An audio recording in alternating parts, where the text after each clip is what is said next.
Hi, book lovers. A bit of a different day today because, for one thing, I wasn't actually going to do a long video today, but looking at the calendar, I find that today is International Children's Book Day. So I can't let that pass. I've talked about a few of my favourite children's books. If you know my videos, you know I love C.S. Lewis. But I thought I'd do something a bit different today and look back at some of the books from my very early childhood. A few other slightly different books and sort of from my later childhood. Now, some of these probably, I don't know, tell me if I'm wrong, but certainly the younger ones might not be available today, but you might just be interested in seeing them. I hope so, because, I've got some lovely editions. The other thing about Children's Book Day is that it's always on April the 2nd, and it celebrates the birthday of Hans Christian Andersen. Now, sadly, I cannot find my beautiful illustrated edition of Hans Christian Andersen's fairy tales. I have been looking high and low. I have a lovely illustrated hardback edition of Hans Christian Andersen's tales, and I cannot find it. I am sorry about that. If I find it, I will bring it up in a special extra video. I've been looking everywhere this morning, and I've just got to get on with this video. I'm not going to take too long over each book because, particularly if they're books that you might not be able to find yourself, or if you're looking for books for children or grandchildren. And I'm, as I say, I'm not up to date on a lot of modern children's books or younger children's books. But one or two of the books that I used to read when I was sort of like 7 to 10, you might be interested in. So we'll see how it goes. I haven't really planned this one, so we'll just see how it goes. Also, I'm not sure whether I'm going to get this out today. If it's the day after April the 2nd, my apologies. Hopefully I'll try and get it out so it comes out on April the 2nd. Here we go. I thought this time I'd start, instead of the earliest actual book, I thought I'd start with books from my earliest childhood, the books that I had when I was very young, and then moved towards later childhood, if you see what I mean. So I think probably the book I have from my very earliest childhood, I think the earliest one is one that my parents used to read to me. Tilly has joined us. She's down here. She might jump up in a minute. And I mentioned it in another video, and it's called Round, Round World by somebody called Michael Douglas. Not that one. And it's one of those very repetitive, in a kind of verse. Yeah, all right. Come on then. You want to come up? Yeah, you want to listen to it? Look. This has a picture of a cat on it. So, yeah, you give it a good lick. That's right. There we go. All right. I don't know whether it's possible to find this book at all. But if you are looking for books to read to young children, they do like rhyming verses. Yes, that's right. Well, all right. They do like rhyming verses, and they like repetition. And Round Round World is about a cat, and his owner, Mr. Wallaby, finds that he's allergic. Basically, it says there was just one thing wrong. His fur was too fuzzy. His fur was too long. It made Mr. Wallaby sneeze and sneeze and sneeze, ka-choo. So what was Mr. Wallaby to do?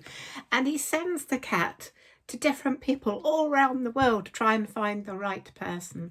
And in the end, he finds the right person just on his street, and it's a little girl, and she is just right. So it's about this cat goes all around the world and then comes back and finds the right owner right on their doorstep. And I used to love this book as a child. I think my parents got sick of reading it to me. So, so there you go. That was one of my first books that I loved. And another type of book that I used to really love when I was little were pop-up books. And this was one of my favourites. It's called Bengo to the Rescue. It's about a dog, Tilly. Yes, look.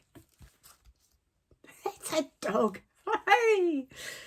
And you see another doggy like that when we go out for walks, don't we? There you go. It's yeah, there you go. It's Bengo.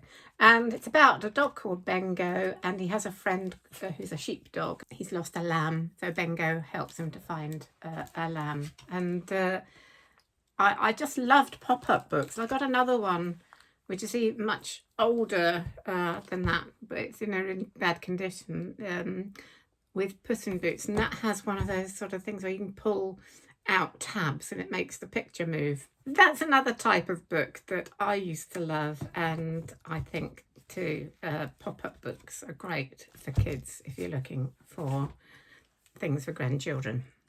Now, do you remember these Ladybird books? I had quite a few of these. I've got two. One's a little story and the other one is a Ladybird book of British wild animals. Bye-bye, wild animal. There you are. Or you're just going to sit there and moan at me. And this is a young one, whereas that's for slightly older children, of course. And this one was rather lovely. It's about, if you notice, I used to put my name on every book. I had this thing about writing on books. So none of my books would be of any value because they've been written all over. But there you go, that's what you do when you're little. So that's what my name, I had to say about writing my name everywhere on the beginnings of books. But it's because I loved the book and I wanted to make sure that everybody knew it was mine, I suppose. I don't know. But anyway, it's a tale about a duck who goes on the icy water and gets stuck in the ice. It's quite scary, but he gets rescued, obviously. Downy Duckling. I used to love the Ladybird books, and of course the later one is much more for older children. So those two Ladybird books that a lot of you might remember. There's another book I used to love when I was little, and it's very old, very much falling to pieces almost, and published in 1946. It's called Footprints in the Snow by Racy Helps, and it's a story about some mice. I cannot remember much about it, but you know, it's got pictures, it's got a lot of writing in it. I was probably reading this when I was just learning to read, or just after. I learned to read pretty quickly, or perhaps my parents read it to me until I could read. But I remember that quite fondly. Footprints in the Snow. I don't know whether it's still in print today. Have a look. No, I don't think it's available, but if it was in better condition, it'd be worth about £50, that copy, apparently, or near enough. But it wouldn't be. All my books are falling to pieces. That's because they've been read and loved so much. And next is very special, but again in really bad condition. But I absolutely love it. And it's Peter Pan in Kensington Gardens. This is the first Peter Pan book. We all know about Peter and Wendy, and when Peter takes Wendy and John and Michael away to Never Neverland. But this was much earlier. The original Peter Pan in Kensington Gardens, that lovely inlaid illustration. And this is illustrated. This is a very early edition. It was published originally in 1906. I don't think this is a first edition, because I think I looked it up. I think the first editions had a slightly different cover, but this is not far after. I don't know where I got this from, because it's pre-1930. It doesn't have a date in it. I don't know where it came from, but I inherited from somebody a lot of really, really old books. and this is one of them. And it's illustrated by my favourite illustrator of all time, Arthur Rackham. And just to show you one of the illustrations, these lovely colour plates. And this illustration is of the fairies, and it's the quote for this illustration is, "There is almost nothing that has such a keen sense of fun as a fallen leaf." And it's the fairies dancing with the leaves. Oh yeah, I don't want to... There we go. Isn't that lovely? I absolutely love Arthur Rackham. I had a very Art Nouveau style, of course, and it's another one. Here we are, another one of Peter Pan flying away over the rooftops of London. And then Peter Pan in Kensington Gardens. He's a much younger child. He's like a baby. He's actually a baby, really, and he flies away and joins the fairies in Kensington Gardens, and he stays with them and he plays the panpipes for them while they dance. And it's actually very sad, because one day he sort of realises that his mother's probably missing him, and he goes back and finds that he's been replaced by another baby. And so he goes back to the fairies. It's actually quite heartbreaking at one point. As I say, the popular Peter Pan is the one, Peter and Wendy, and the films have been made of that, but I don't think everybody knows about the original Peter Pan in Kensington Gardens. And of course, the Peter Pan that we know was originally a stage play, which J.M. Barrie then turned into a novel. But this is the very beginning. So if you like Peter Pan, you might try looking out for Peter Pan in Kensington Gardens, just to see what that is all about. So that, despite its terrible condition, I mean, it was probably in not that good a condition when I inherited it, to be honest. It was already pretty old by then, so it's not all me.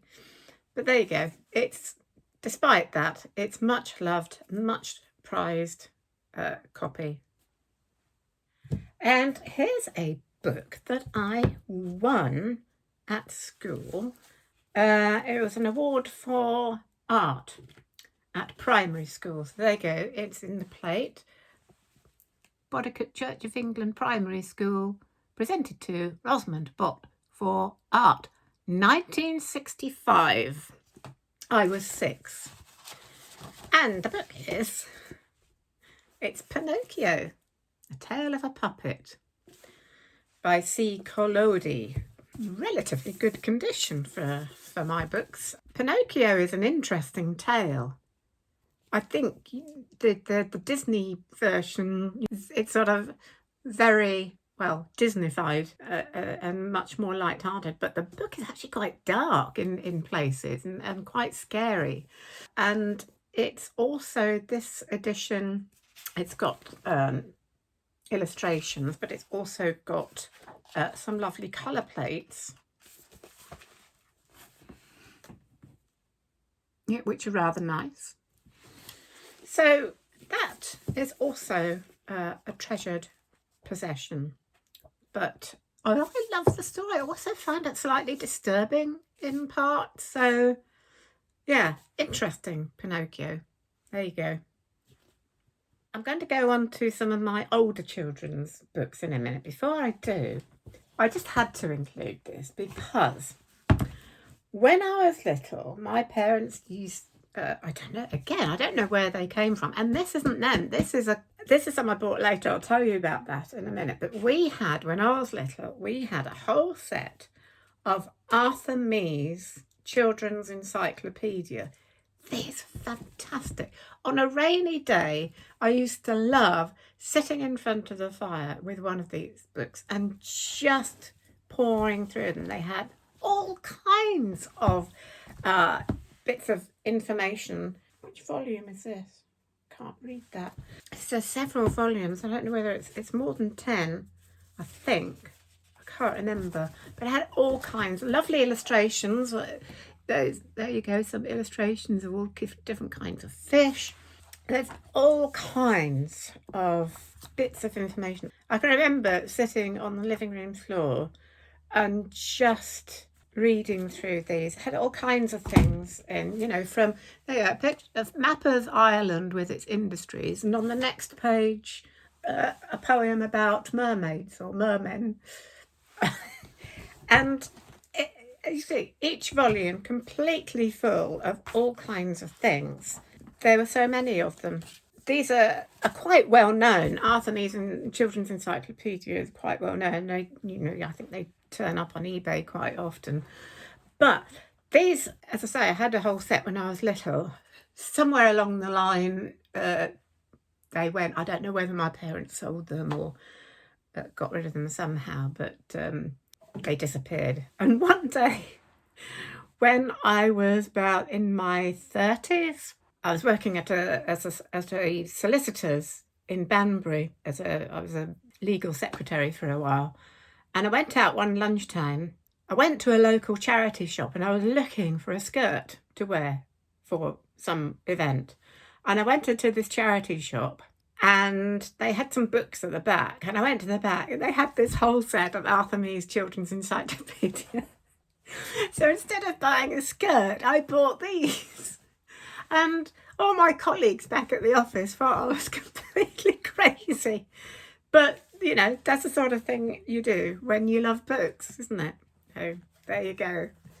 Artemis, I absolutely loved these. I didn't get hold of these, you know, they just are wonderful. Yeah, get your kids off the internet and computer games. Just wonderful, wonderful, all kinds of things.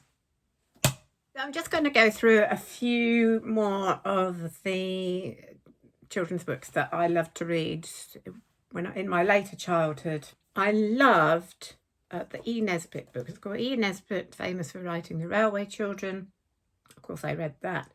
But I love these. There's the Phoenix and the Carpet, and Five Children and It, and also The Story of the Amulet. It's 3 books about 5 children.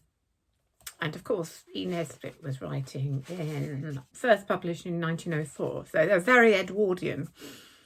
And it's just all the different sort of magical adventures these 5 children have.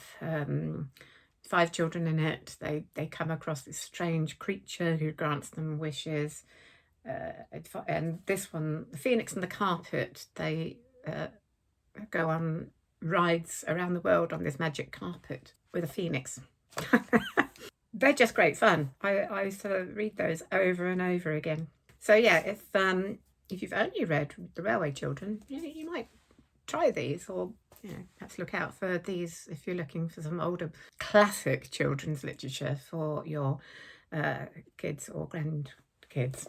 Now here's an interesting little book you don't hear of very much, I don't think, and I rather liked it. And it's a book called Miss Happiness and Miss Flower. It's by Rumer Godden. Rumer Godden wrote both children's books and adult books, and you might know her as the author of The Black Narcissus, which was turned into a film in the 1940s. Quite an amazing film. But this one, it's a very sweet little story, and it's about 2 Japanese dolls who come to live in a house in England. And one of the children in the house is Nona, who's an Indian child, and very lonely because she misses her home in India. These little dolls kind of come to life, and they form a relationship, and she builds them a little Japanese house of paper. It's a really sweet tale. It's rather lovely. So something a bit different from older children's literature. Might look out for that. It's a very nice little book, Miss Happiness and Miss Flower by Rumer Godden. You'll probably know this one. One of my favourite books as a child was The 101 Dalmatians. Have you noticed that I really like books about animals, particularly dogs? Yeah, Dodie Smith, of course. And if you've only seen the films, the animated film was lovely, the 1960s film. The later real live version, I don't think was quite as good as the actual animated version, but I do read the books. They're absolutely lovely. And of course, The 101 Dalmatian, there were 2 sequels, Twilight Barking and Starlight Barking, which I also had. Absolutely lovely, about 2 dogs, 2 Dalmatians who have puppies, and the evil Cruella de Vil who comes along and wants to make fur coats of them, and they go on a rescue mission, of course, to rescue their puppies and find that she has stolen even more Dalmatian puppies, and they end up rescuing them all. It's a great adventure. It's also sort of showing sort of teamwork, because they Pongo and Mrs. sort of team up with lots of other dogs along the way who help them to find and rescue the puppies. It's a great story. Love that one.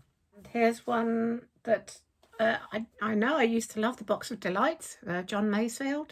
I cannot remember much about the plot, but I do know I used to love reading this. It's about Kay Harker. There's a previous book called Midnight Folk. Let me just read this because I can't remember the plot. The time is the Christmas holidays, and Kay's adventures begin when he meets a magic old Punch and Judy man who warns him that the wolves are running and entrusts him with a wonderful box of delights. With this, Kay finds he can go back into the past to see the Roman legions marching and the end of the Trojan siege. And there's all kinds of magical things happening. So there's a mix of magic and history, really, which you can see why I loved it. So yeah, I think that's a lovely book. You want to look out for another classic for any kids in your family. I think The Box of Delights is a really, really nice one to read if you like magic and history sort of mixed up. And another really good classic children's fantasy writer, apart from C.S. Lewis, was Alan Garner, who is my other favourite fantasy writer. And most people know The Weird Stone of Now, somebody told me recently how to pronounce this. Brisingamen? And The Moon of Gomrath. This one, though, it's for, as they say, it's for slightly older readers. I probably read this when I was around about 10, maybe, and it's Elidor. And I really loved this. It's quite dark, it's very mysterious. And Alan Garner was a little bit more, I would say, sophisticated and darker than C.S. Lewis in many ways. And this is about 4 children who go exploring the back streets of Manchester. When they chase a ball into a ruined church, they find themselves in another land, a land condemned to darkness and fear. A few years ago, well, many years ago, I wrote a children's book called The Light of Drumbar. It's on sale on my Amazon page. I always thought that, it's very strongly, unapologetically influenced by C.S. Lewis and Tolkien. But when I read that about Elidor, I realise that it's actually also influenced by Alan Garner and A Land Condemned to Darkness and Fear. That is a little bit about what my book is about too. Just an interesting thought. I hadn't realised that until I read that. Interesting. To save Elidor, they have to bring 4 treasures back to Manchester, and that is basically their quest and what they have to do. And it's very exciting, dark. I think it's probably the first time I really got into a little bit of dark fantasy, albeit children's dark fantasy. Very good read. Now, as I said at the beginning, it's Hans Christian Andersen's birthday, and I was unable to find my copy. But I have found online somebody selling a same edition as mine on eBay in America. And so I've copied the image so that you should see it on your screens now. Beautifully illustrated, as you can see. These absolutely gorgeous illustrations. Apparently this book is quite rare, so I really must find it.